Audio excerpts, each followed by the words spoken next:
graduation. I have a few announcements to make before we begin so that you can relax and enjoy the ceremony. Graduands, at the appropriate time, you will be invited by the stewards to stand and to make your way to the foot of the stairs, ready to head up the stairs and across the stage. All very straightforward. There are two key things which make for a seamless ceremony. Firstly, as soon as the person ahead of you begins to cross the stage, please make sure you make your way up the stairs. Please don't wait until they have passed across the stage before you reach the top of the stairs. Secondly, don't let excitement and pride overwhelm you so much that you forget to pick up your degree parchment after you have crossed the stage. If you do, don't worry, you will have still graduated. But don't try to go back because you will collide with someone coming the other way. Instead, please visit the graduation information desk in the Spring Lane building 30 minutes after the ceremony to collect your parchment. At the end of the ceremony, graduates are asked to process out of the hall directed by the stewards. Family and friends, the stewards will show you the exits once the graduates have left the hall. If the fire alarm should sound at any point, please remain in your seats. Instructions will be given and we will escort you to the nearest exit. As graduates, you will join an international community of over 123,000 York alumni in 183 countries. The York Alumni Association organises many events, networks and services designed to help you make connections with other alumni across the world and boost your career prospects. Please visit the Alumni Association stand and photo booth in the Spring Lane building, where you can pick up your graduation gift to welcome you to the Alumni Association. As you get your first job or take up further study or training, please remember to keep us in touch with what you're doing. Understanding the career paths that you take will help us provide the right support for current students and make sure we offer graduates like you relevant information and opportunities. Finally, please turn off your mobile phones, and will you all please now stand.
Good afternoon, ladies and gentlemen. Welcome to the university.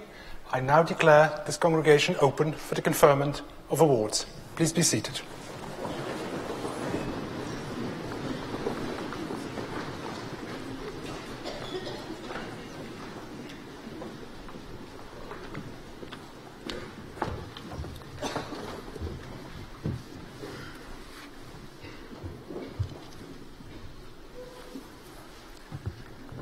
Good afternoon, and a very warm welcome to the university for this ceremony and celebration. Today, as you know, we celebrate the results of your hard work. In a few moments, you will receive a degree from a world-renowned university. And you will become part of the worldwide family of University of York graduates. And I'm delighted to tell you how proud the university is of you, and I'm sure your supporters, your family and friends think so too. It has been our privilege, a genuine privilege, to contribute to your education. And in that education, of course, lies the real value of your time with us. In recent years, public discourse around higher education has increasingly revolved around universities as drivers of economic growth and about the role of higher education in delivering a highly skilled and highly productive workforce. Now, whereas such utilitarian considerations are undoubtedly important, we should not lose sight of the much wider relevance of higher education for society. Education is, after all, a common good that benefits us all in ways that may perhaps be difficult to measure or difficult to quantify, but that are still very important. At a time when it is more important than ever that people, societies and countries work together to overcome the challenges facing the world, education protects us from extremism, from intolerance and prejudice. Education generally makes us better people. And contributing to that mission is among the most valuable things a university can do. People sometimes think that universities are self-contained bubbles, inward-looking communities just obsessing about abstract theory and preparing students for exams and working on research that has little relevance for everyday challenges facing the world. Of course, nothing could be further from the truth. Through fundamental research, through applied research, universities play a major role in solving the many challenges that face humanity. And these challenges, as you know, are stark. Global inequality keeps growing, and the gap between the richest and the poorest is now higher than it has ever been. Climate change threatens our ability to produce enough food and clean water for the world's growing population. In many of the world's megacities, pollution is so great that human health is at serious risk. We've seen the largest mass migration of people since World War II, affecting many of the poorest regions in the world. We have an aging population, which has implications for our healthcare systems and for the distribution of society's resources across the generations.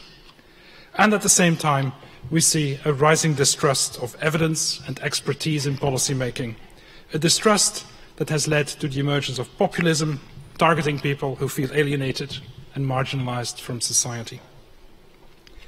These are serious challenges, and we will have to face up to them. I am a great optimist. I really believe that we will find solutions to all of them, step by step. But most importantly, through your education here, every single one of you can make a real contribution to this. And as you move on, I can assure you that you will continue to discover how much you have been affected by your experience here at York, and how that experience has given you the ability to create solutions, to forge collaborations across borders if necessary, and to take decisions based on evidence, not on prejudice. But I would like to use this occasion to reflect for a moment on the challenges that many of our graduates will encounter. Some of these challenges, of course, have always existed. You know, moving back in with your parents after 3 or 4 years of independence and total freedom is as difficult now as it has always been, I'm sure. However, I would like to talk about the challenges that affect this generation of graduates, you. This country has very high levels of employment, and so do some other countries. And that would suggest that finding a job, and for many of you that will be the first serious job, should not be too difficult. Unfortunately, that is not always the case. Many of our graduates rightly compete for the very best jobs, the jobs that will really do justice to their talents and efforts. And for those jobs, you will face global competition. As the number of graduates continues to grow worldwide, that competition is now harder than ever. Undoubtedly, competition for employment will put many of you under pressure. However, the university is entirely committed to helping you, our graduates. We want to help you succeed in the world of work, and we are rightly proud of our record here. The university's employment outcomes are stellar. We are third in the Russell Group if you look at the proportion of graduates in work or further study, and we aim to do better still. We are here for you, and we will be here to help you and support you in that. Another challenge I see is one you might find somewhat surprising, but I think it can be a difficult one nonetheless. Graduates today have far more options and choices open to them than existed in the past. Digital technology, ubiquitous connectivity, global mobility have created a truly bewildering world of opportunities and possibilities. Social media show detailed examples of lives that are lived in the most diverse ways possible. Whilst there was never more competition in the world, there has never been more choice either. And you might think that more choice is always better, but I don't think that's always the case. There is robust research that demonstrates that too much choice, too much optionality can leave people distressed, confused, unable to make rational decisions. And I believe that sometimes there is real merit in simplicity.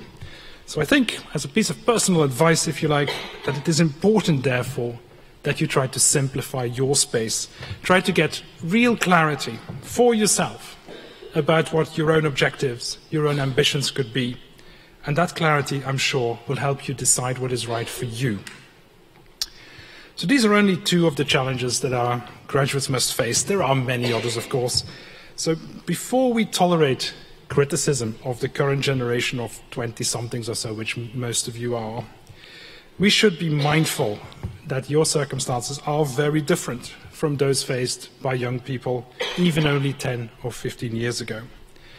For some, it has really become more difficult to make their way in the world, and I'm not at all surprised to see the impact that has on the mental health of these young people, and that includes some of our own students.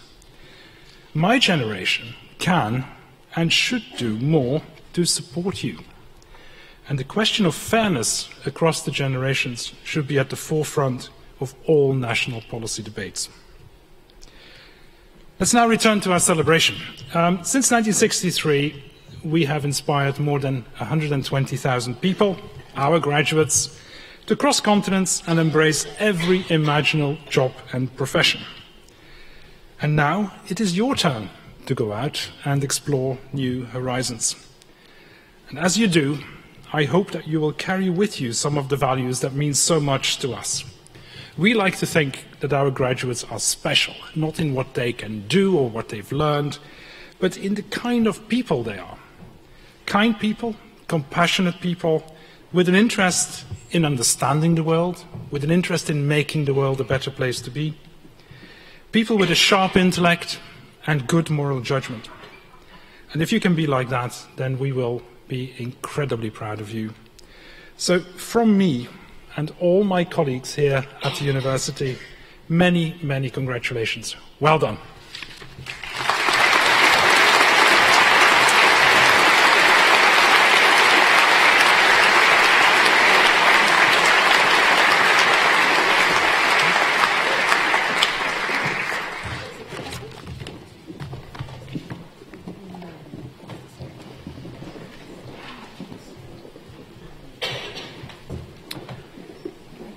Vice-Chancellor, I have the honour to present the following candidates for the degree of Doctor of Philosophy in Electronic Engineering. For research in ultra-low phase noise atomic clocks, Svetlana Burchtelevov.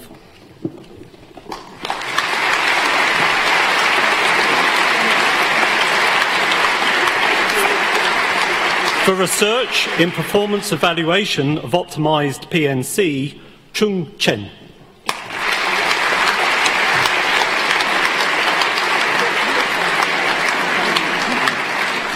For research in vocal tract modelling for natural speech synthesis, Amelia Gully.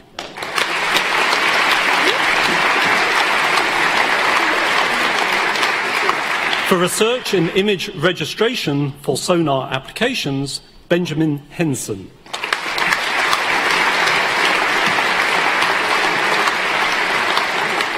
For research in interface magnetic properties, Yu Yen.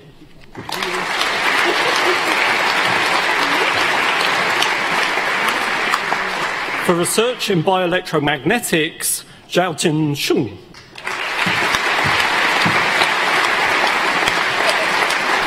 For the degree of Master of Philosophy in Electronic Engineering, for research in MRAM commercialization potential evaluation, Lingyu Yen.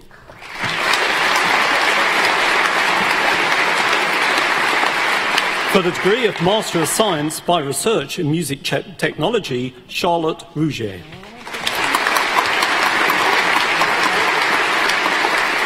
For the degree of Master of Science in Audio and Music Technology, Jameson Musiadoki.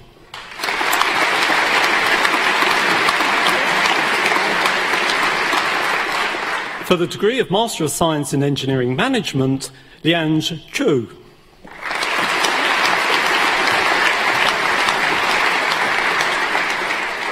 For the degree of Master of Engineering in Avionics, Kieran Cohen.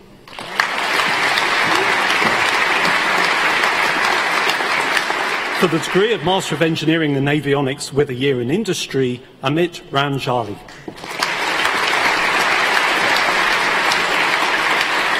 For the degree of Master of Engineering in Electronic Engineering, Kun Aoru.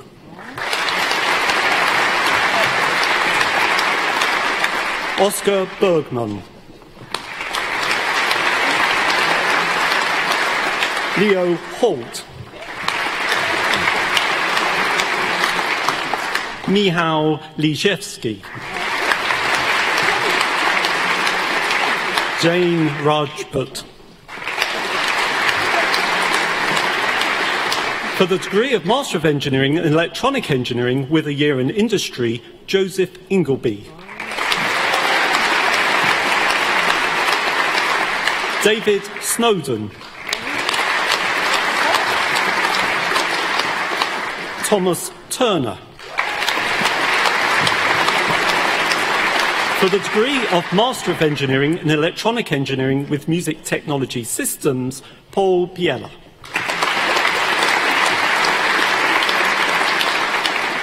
Connor Stoner.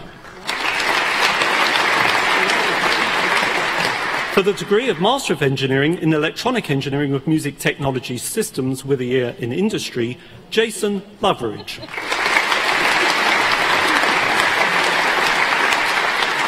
Jack Mehmet. Peter Mills. Michael Sumner. For the degree of Master of Engineering in Electronic Engineering with Nanotechnology, Yidu Raj Krishna.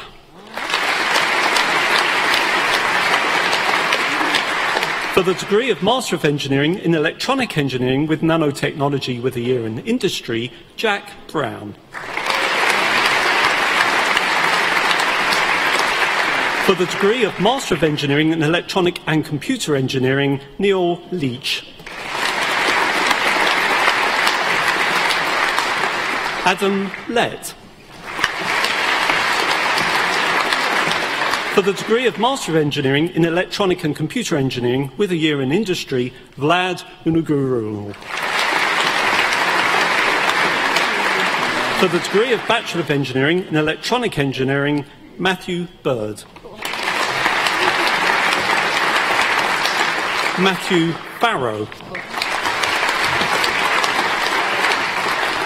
Ishi Gua. Rabina Heathcote, Siyuan Huang, James Lambert, Yudong Lu, Georgina Newman, Christopher Taylor, Andrew White, Jia Yue Shu, Wenbo Yi. For the degree of Bachelor of Engineering in Electronic Engineering with a foundation year, Lindsay Coe. Marcus Connolly, Thomas Dixon, Martin Matthews, Richard Millar, Harry Patch. For the degree of Bachelor of Engineering in Electronic Engineering with a year in industry, Jack Evans. Daniel Noble. For the degree of Bachelor of Engineering in Electronic Engineering with Music Technology Systems, Harry Brockbanks.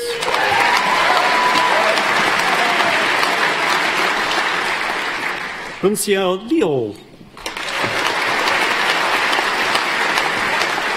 For the degree of Bachelor of Engineering in Electronic Engineering with Nanotechnology, Sami Alassem.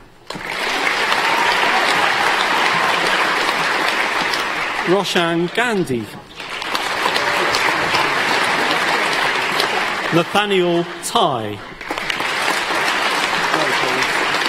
For the degree of Bachelor of Engineering in Electronic Engineering and Computer Engineering, Philip Bowler.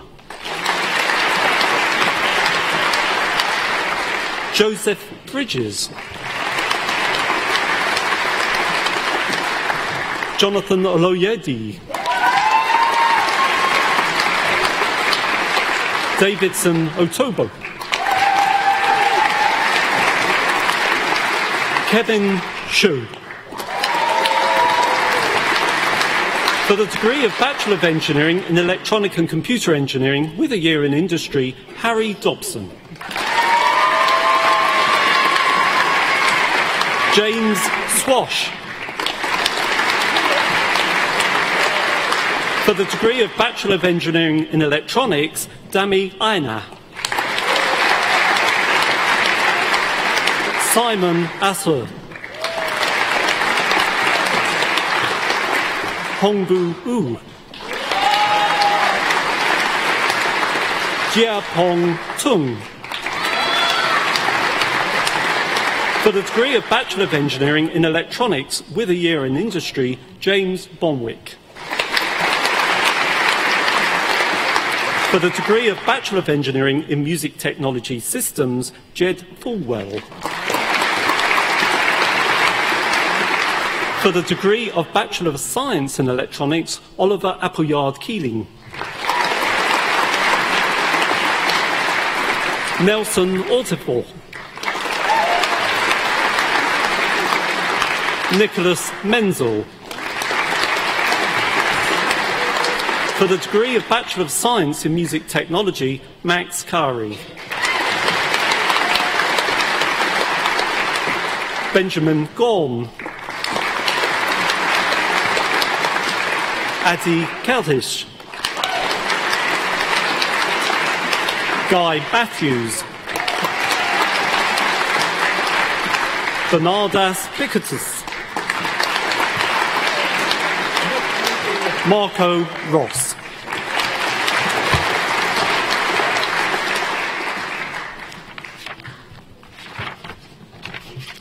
For the degree of Bachelor of Science in Music Technology and Applied Electronics, Frederick Steddard. For the degree of Bachelor of Science in Music Technology and Applied Electronics with a year in industry, Dominic Marshall. Warren Russo.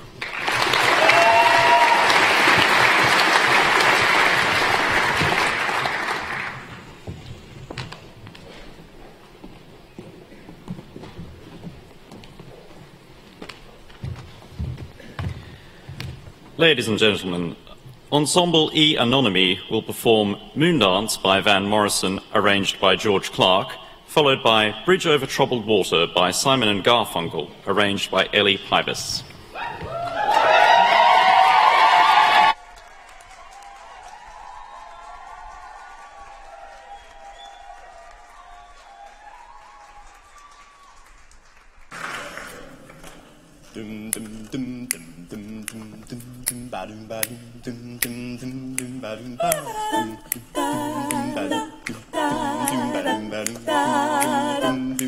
Well, it's a wonderful night for a moon dance with the stars up above in your eyes. A fantabulous night to make romance with the cover of October skies.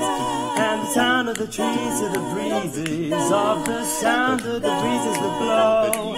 And I'm trying to please to the calling of your heartstrings that play soft and low.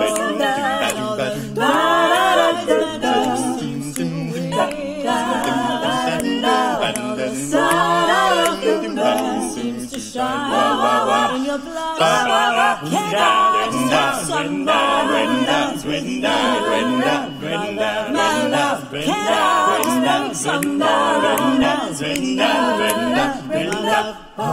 Well, I want to make love to you tonight. I can't wait for the morning to come.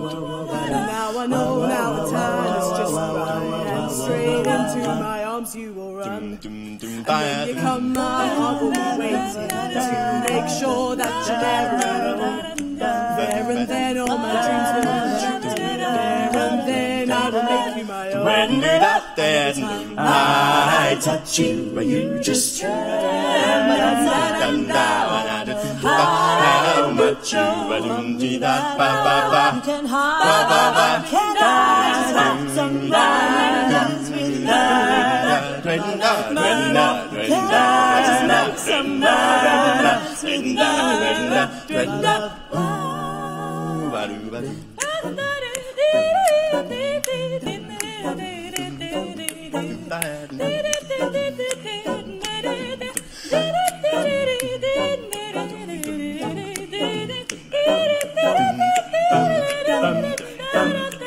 Can I just have one more moon dance with you, my love? Wow, wow, wow, wow, wow, wow, wow, wow, wow, wow, wow, wow.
down and out.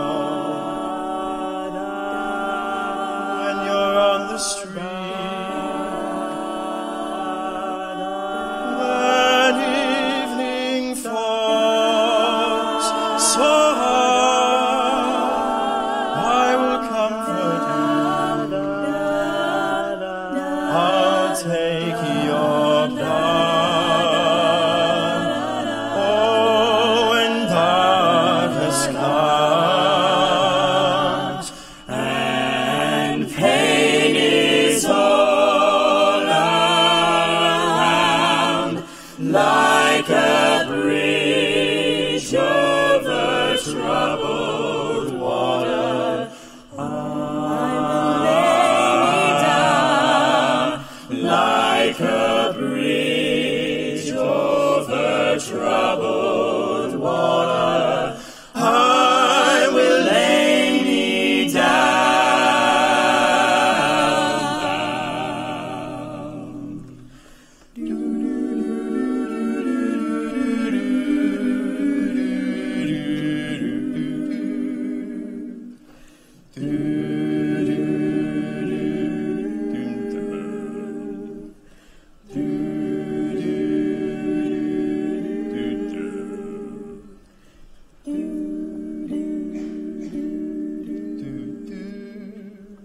Sail on, silver girl,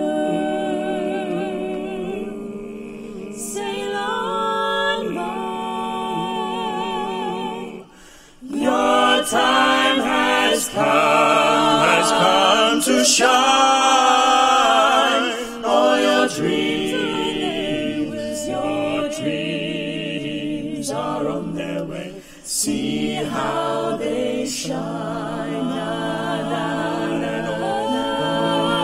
If you need a friend, I'm sailing right behind, like a bridge over troubled water. I will ease your mind, like a bridge over troubled water. I will ease your mind.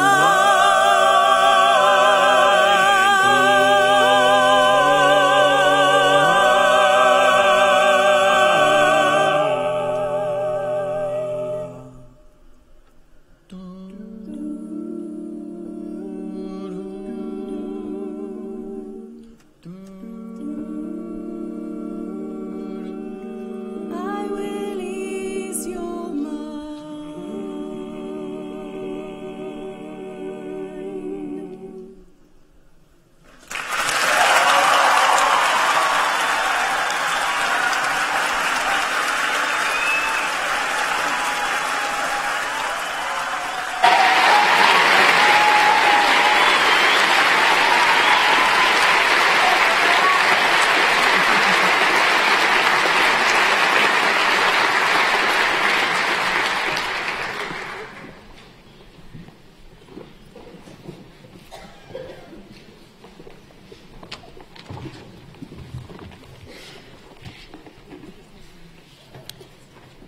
Vice-Chancellor, I have the honour to present the following candidates for the degree of Doctor of Philosophy in Environmental Economics and Environmental Management. For research in adopting participatory GIS for coastal management, Wissam Yahya Al-Hayek.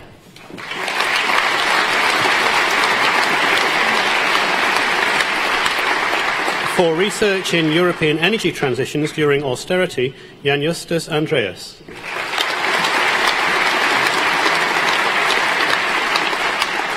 For research in evaluating the effectiveness of education in zoos, Sarah Spooner.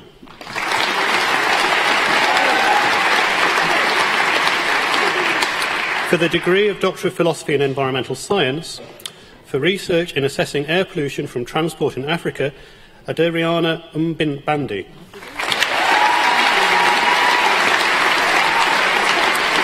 For research in impacts of ozone pollution on food security, Stephanie Osborne.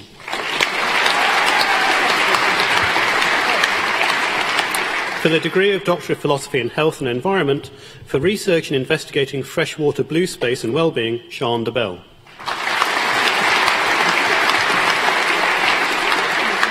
For the degree of Master of Environment in Environmental Geography, Alice Binns. Ashley Taylor-Brown. Laura Rhodes. Isaac Marin-Andrew.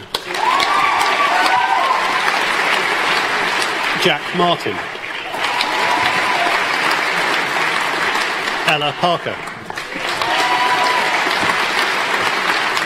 Thomas Parker.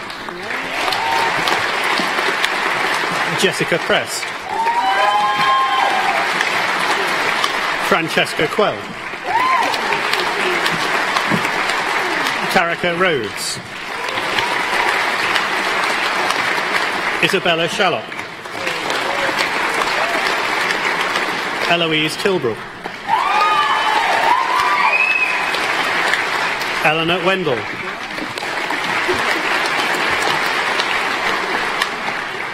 For the degree of Master of Environment in Environmental Science, Clement Chung. Susanna Collins. Nicholas Dransfield. Jason Forster. Olivia Jane Healy. Catherine Smith. Natalie Tong. Eleni Zubrafaki Pampuki. For the degree of Master of Environment in Environmental Science for the year in Industry, K.D. Tamjov.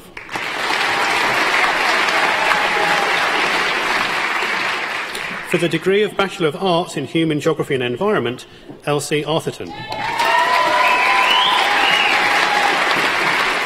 Eleanor Beecher. Edward Blundell. Joshua Cooper. John Cottrell. Isabel Cummings. Claudia Dalmo. Eden Gallant. Charlotte Gregory. Jack Harnett. Charlotte Harper. Zoe Hinchcliffe.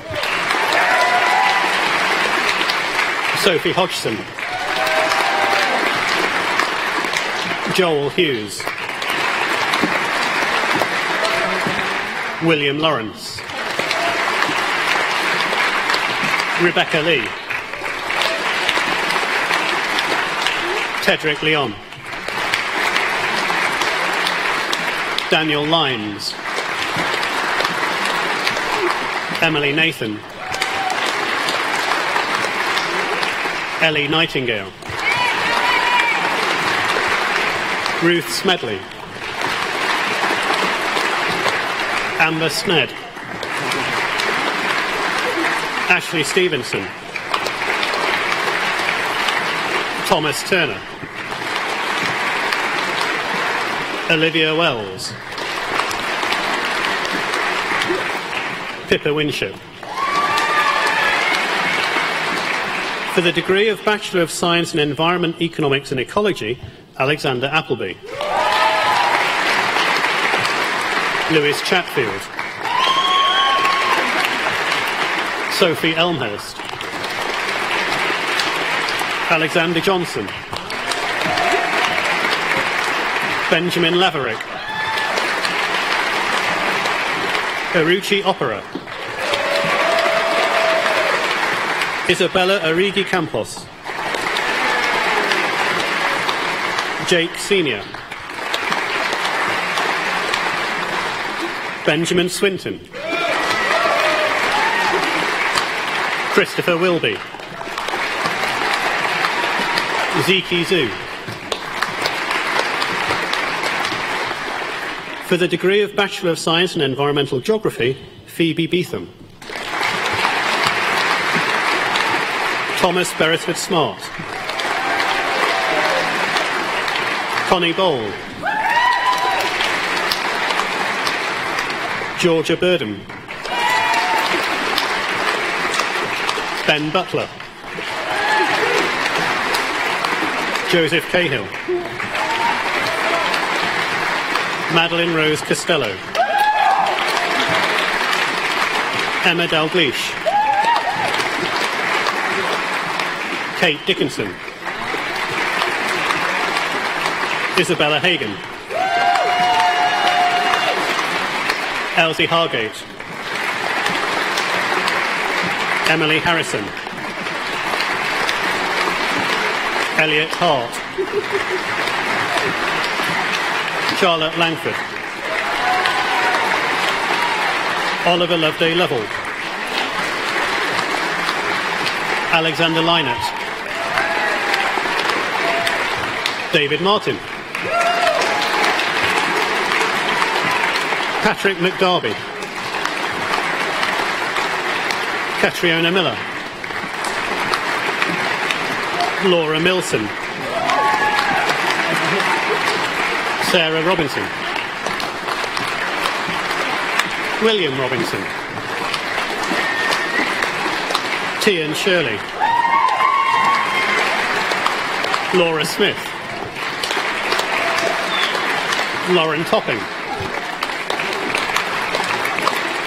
Ashley Watton. Emily White. Rachel Wood. For the degree of Bachelor of Science in Environmental Geography with a year in Industry, Katie Emmett. Francis Taylor. For the degree of Bachelor of Science in Environmental Science, Sarah Churchman. Sophie Cunnington. Jacob Smith-Dimes. Jake Gay. Michael Howard. Harriet Lowry. Hannah Martin. Neve O'Connor.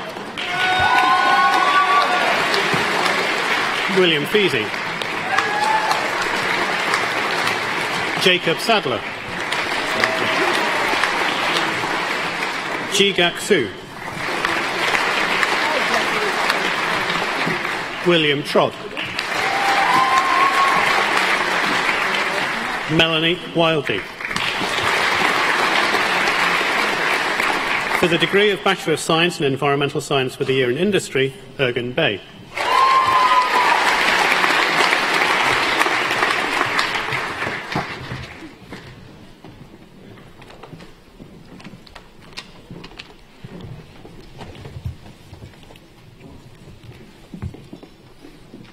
Vice-Chancellor, I have the honour to present the following candidates for the degree of Doctor of Philosophy in Music.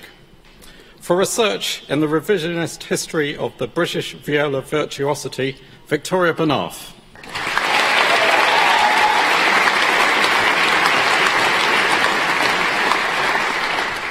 For research in developing a compositional approach based on spoken language, Chai Jia.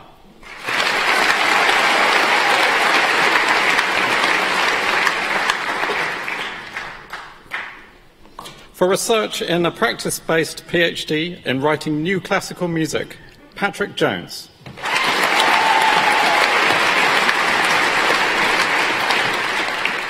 For the degree of Master of Arts in Music, Thomas Hardman.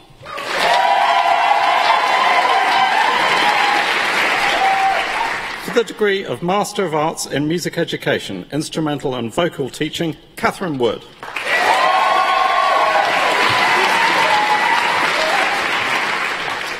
For the degree of Bachelor of Arts in Music, Jake Adams. Dominic Amlott.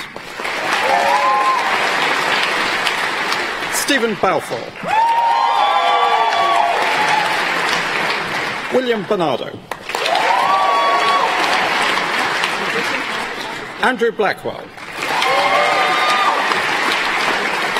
James Botcher. George Clark. Ella Cohen. Dominic Crump. Hannah Cross. Leela David. Megan Dawes. Jacob de Menzies Wood. Oliver Dixon. Elizabeth Eastwood. Poppy Egan. Ellen Garbett. Samuel Gillett. Naomi Gawley. Stephen Grant. Joshua Griffith. Jack Harbert. Ross Hume. Sarah Kegaris. Felicity Marchison. Cameron MacArthur. James McIlrath. Olivia Middleton. Harry Morgan Williams. Christopher Murphy. Francesca Pilabert.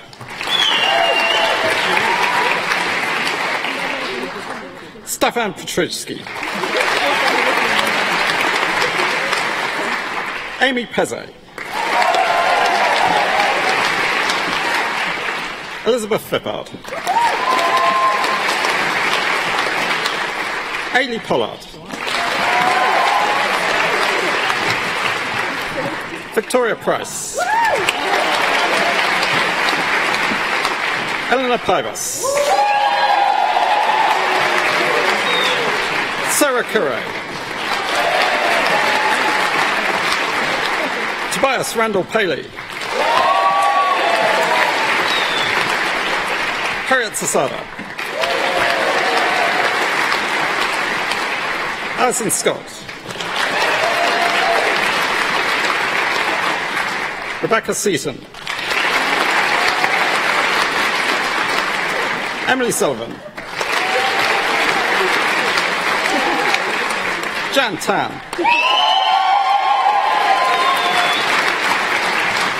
Olivia Turberg. Joseph Tobin. Charles Tomlinson. Connor Tomkinson.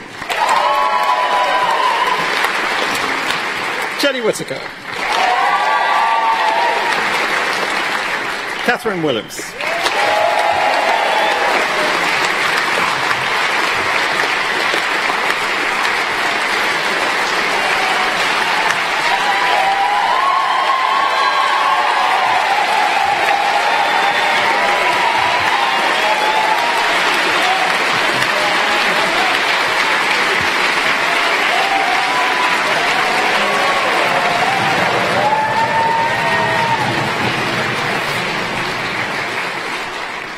It is my enormous pleasure to introduce Katie Tamyav, our student orator, who will speak on behalf of the class of 2018.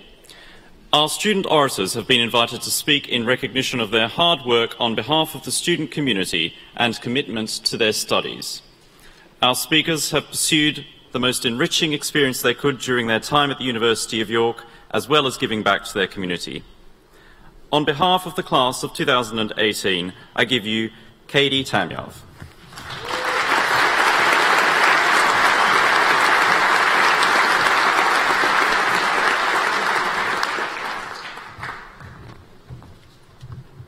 First time doing a speech as a University of York graduate. What an honor. I would like to start by congratulating all of you, dear fellow graduates, for all your hard work, dedication, and making it to those 9 a.m. seminars. Dear university teaching and support staff, thank you for your invaluable guidance and patience in explaining the same concepts year on year. Dear family and friends, thank you for your undying support and motivation, hugs when we needed them the most. The people around us have really made today possible. As we, class of 2018, graduate and move on to the next stage of our lives, I call on all of us to take opportunities to improve ourselves while contributing to our surroundings. No matter your academic, professional, or personal background, life on our planet as we know it is under a big question mark, demonstrated by retreating coastlines, more frequent floods, urbanization, all experienced even here in Yorkshire. Only through the accumulation of positive contributions from each and every one of us can we continue to prosper under the new norms. From personal experience, even though my department was not offering this as an established option at the time, I was determined to do a year in industry so I could put my knowledge into practice and see what I could do for our society. However, setbacks in finding the placement I had envisioned made me broaden my options and resulted in finding a placement up in Glasgow, where I could play on my strengths and work on my weaknesses, one of which was definitely the range of Scottish accents in the workplace, while contributing to alleviating fuel poverty and reducing carbon emissions from the domestic energy sector. After returning as a pioneering year in industry student in the Environment Department, I have been sharing my experience of searching and completing a placement with other students from my department and other departments through the Central Careers Placement Initiative. I hope some of these students have felt inspired enough to do a year in industry.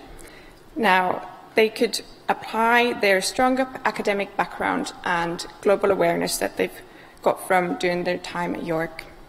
Now, picture the worthwhile contributions they are going to make towards our future, and this is only the beginning for them. This feeling of leading by example and giving back to the community is very rewarding, and I would like to encourage all of us to do more of it. Whether it is a skill, knowledge, or experience that you possess, putting it out in the world can lead to great outcomes, starting from the little things.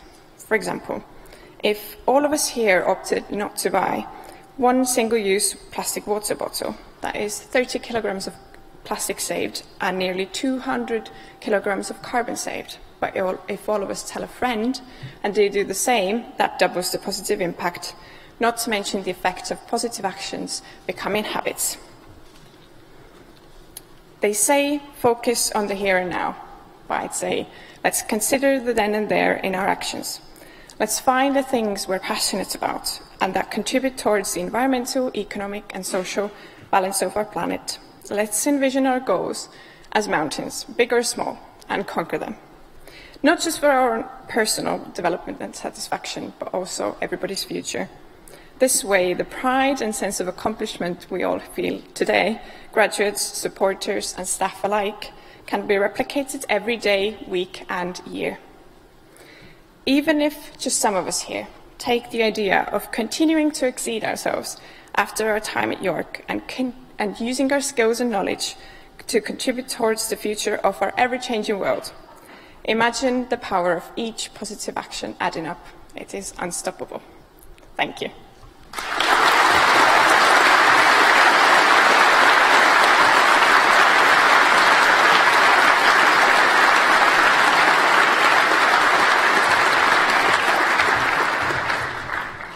Presentation of the Honorary Graduand. Vice-Chancellor, singing is important to our society. It connects people, traditions, cultures and places. Singing permits the delivery of the entire gamut of human experience and emotion, from the exquisitely beautiful to the relentlessly challenging. Without choirs, the world would surely be a poorer place.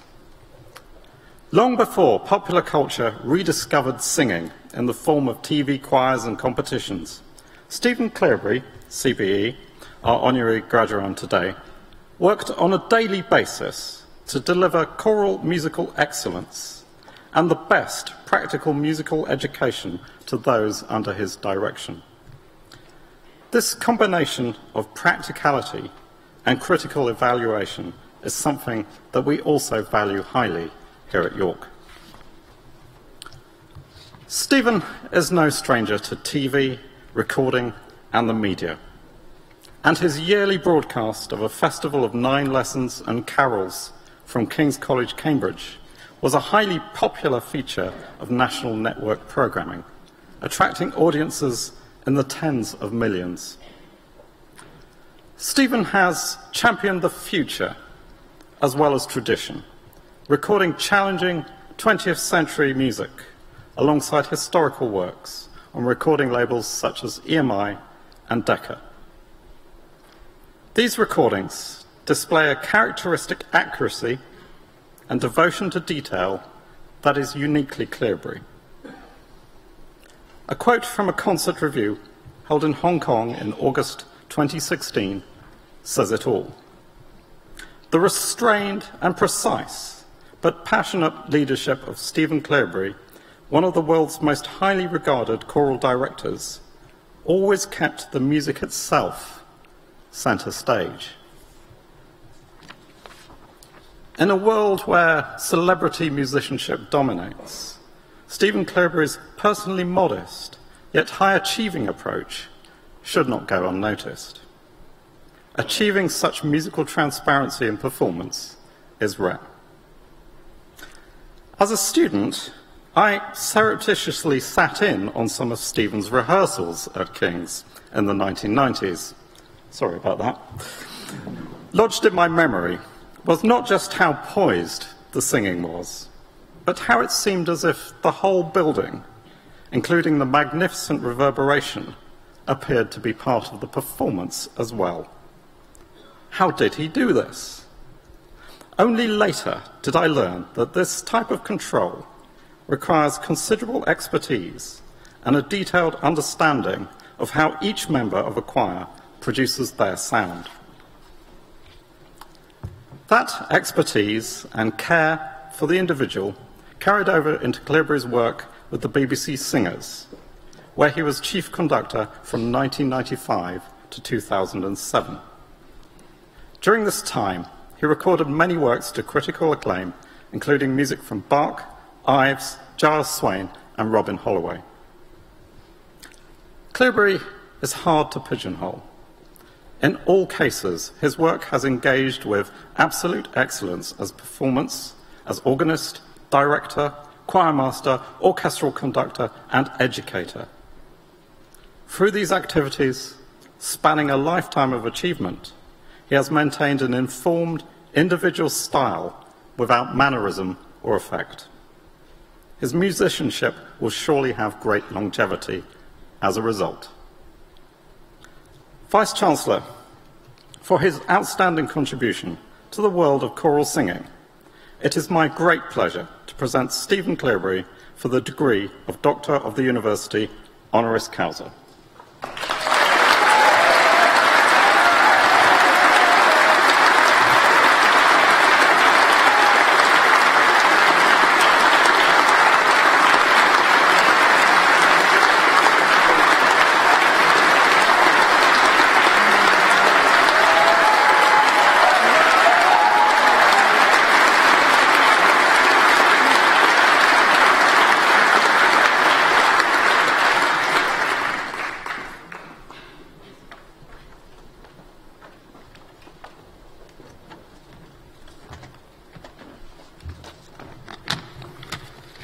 Vice-Chancellor, distinguished colleagues and guests, graduates and their families. Families, by the way, are very important in today's ceremony. Without their support, those of us who study and strive would be poorer. So it's very good to see them here. My former colleague at King's Cambridge, John Butt, now Professor of Music in Glasgow University, in his early career applied for a research fellowship at Magdalen College in Cambridge, and he was asked by the then master if he would speak for 3 minutes about his proposed research. Quick as a flash, he produced from his pocket an egg timer and set it on the table in front of him and spoke at high speed, as he does, for 3 minutes. I haven't got an egg timer with me today, but I will endeavour to be brief, since I was also asked to speak for about 3 minutes. I hope I won't overstay my welcome too much. I want to begin by saying how deeply honoured I feel to have been welcomed with such generous words and such warmth into the community of this great university. It is, of course, a younger university than the one where I have worked for the past 35 years, but it is a place of teaching, learning and research which has very quickly carved out for itself a highly distinctive and valued place in the world of higher education, not least in music, as we've heard in the excellent musical interlude which we enjoyed a little earlier this afternoon. I feel very privileged to have been invited into its portals, even though I can claim no Yorkshire roots. My family, however, has been hard at work to try to rectify this deficiency. My 2 oldest daughters, who happily for me are here today, both live in the county of Yorkshire, being involved in the law and in the army. My wife, also here, and I have recently bought a house in York, where our youngest daughter sings in the Minster Choir. We shall all be resident in York by July 2019, and although I'm retiring from Cambridge at that point, I'm fully intending to remain active and would be glad to repay something of the university's generosity towards me in any way that might be appropriate or useful. The second part of my remarks this afternoon will, if I may be allowed that indulgence, be directed towards those of you who today have graduated in music. I offer you my sincerest congratulations on your great success. Now, I expect that a number of you may have wrestled with the decision as to whether to attend music college or to read music at university.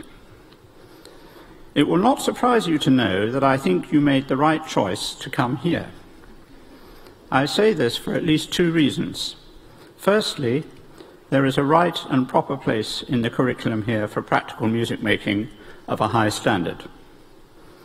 You can, in any event, go on to a conservatoire at a later stage. Secondly, it has been my experience in the world of academe that many who work in fields other than music, and notably many scientists of my acquaintance, not only love and value music in their lives, but can talk about music in a knowledgeable way far beyond what I can achieve in their disciplines. This is not only heartening, but humbling. I know that we have engineers and environment people here today, and you, the musicians, will have benefited immensely from the richness of knowledge and expertise around you in this place. But you've also been fortunate to follow a degree course which, in its breadth, is demanding, covering, as it does, a very wide range of skills, which include performance, composition, working in harmony and counterpoint, honing your oral and keyboard skills, and being analysts and historians of great music. My lawyer daughter tells me that prospective employers in many professions value this breadth in a music degree. Some of you will follow a career in music. It's challenging and competitive, so you will need to be reliable, efficient, and fully prepared in all that you do. Some of you will follow other paths, armed with your highly regarded degree, and will be able to keep music for a hobby, something that you love and cherish. you will become part of that very necessary ingredient in our musical life, the informed audience, and perhaps also become an important mover in that very distinctive treasure house of British musical life, the world of the amateur performer. I do not use the word amateur pejoratively. Many of the finest players and singers around do something else for their day job. Those of you who opt for a career in music should not be discouraged by the following anecdote. When I was president of the Royal College of Organists, one of my duties was to arrange an annual dinner and invite a distinguished speaker. So I decided to invite the former Prime Minister, Sir Edward Heath, to book a room for us in the House of Commons and to speak at our dinner. Now, Ted Heath was a musician. Indeed, he attended Balliol College in Oxford, which has probably educated more Prime Ministers than any other educational establishment in this country, and he was not only a member of that college, but organ scholar. And he described to us how at the end of his time at Oxford he had to make a choice about what career path to follow. He said, well, I was a musician, played the organ, but also I was president of the union that took part in political debates. So he said, after much soul-searching and wondering about what the best thing to do would be, he decided that as he didn't want anything to do with petty jealousy and intrigue, he would follow a career in politics. If you follow your chosen path with energy and integrity and decency towards others, you will be greatly fulfilled. Above all, keep your love of music through good times and less easy times. That will inspire and sustain you and those to whom you play and those whom you will teach. I wish you all great success and fulfillment in the future.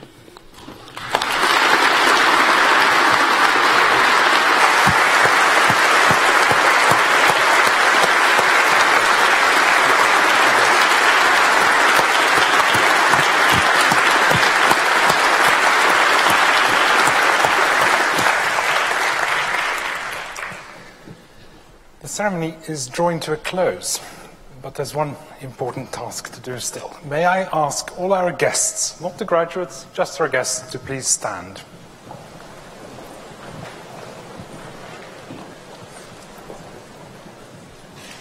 And can we now please give our graduates a roaring round of applause because they deserve it.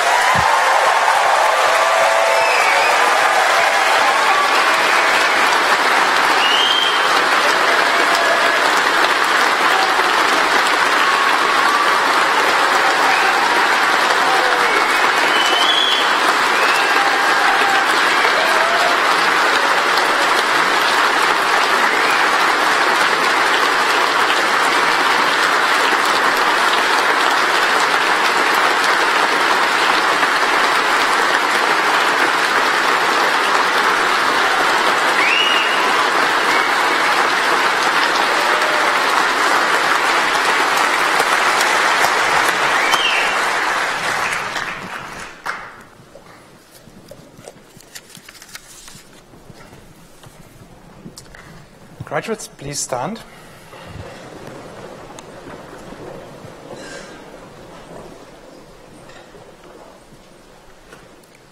I now declare this congregation closed.